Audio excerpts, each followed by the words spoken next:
Chocolate Touch, Chapter 5. John hung up his coat, got his notebook and pencil out of his locker, and sat down at a small table just in time for the second bell. When Mrs. Plimsoll walked silently into the classroom, as soon as she appeared in the doorway, all the chattering and the scuffling stopped.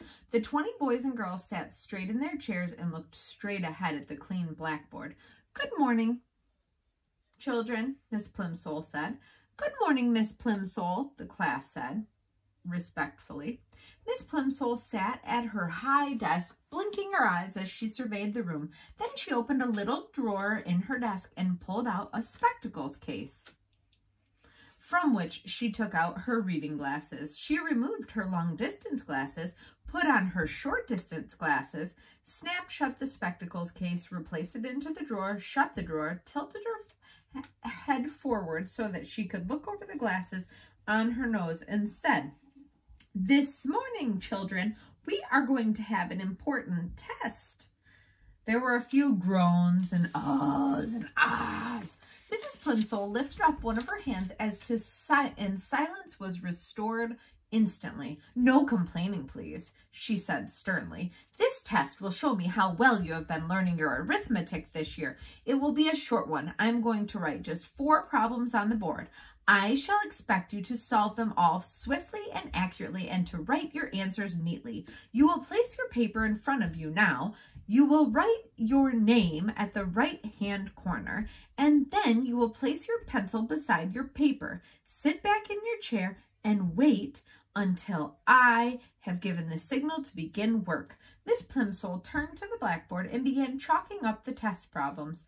Tests always made John nervous. Besides, his lips were feeling dry, and the taste of his chocolate was strong in his mouth. He raised his hand. "Yes, John?" Miss Plimsoll asked. "Please, may I go get a drink of water? Please, Miss Plimsoll?" he asked in a small voice.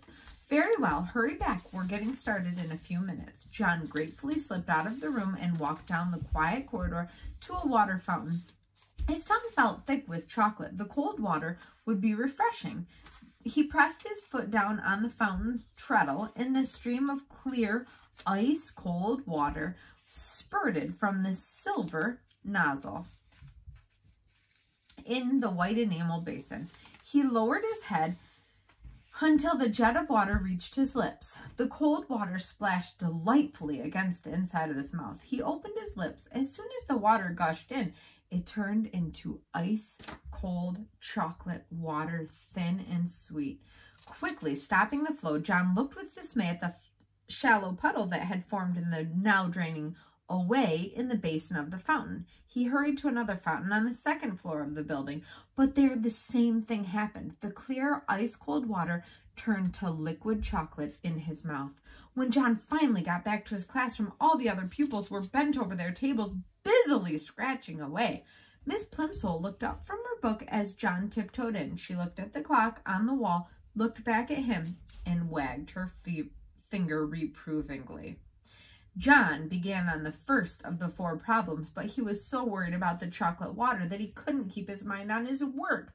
By the time he was ready to start the 4th problem, the other boys and girls were already putting down their pencils and straightening up and smiling at each other. 2 minutes to go, Miss Plimsoll said. Concentrating hard, John took the end of his pencil between his teeth and began to nibble it. It immediately turned to chocolate. Then he noticed an even more disturbing change. Although he had taken the pencil out of his mouth, as soon as the first piece of chocolate had crumbled off, the pencil was continuing to change to chocolate. The chocolate was slowly but steadily moving down the pencil, replacing the wood and the lead inside, changing it into a chocolate pencil before John's very eyes. The magic, for now John knew that his power must be magic, was apparently getting stronger. By the time the whole pencil had changed from red, yellow, and black to brown, Miss Plimsoll was announcing that only there's Miss Plimsoll sitting at her desk. Miss Plimsoll was announcing that only a few seconds remained in which to write down the final answer. "Just a minute," John pleaded. "Shh," Miss Plimsoll cautioned him, holding up a finger to her mouth. "Shh.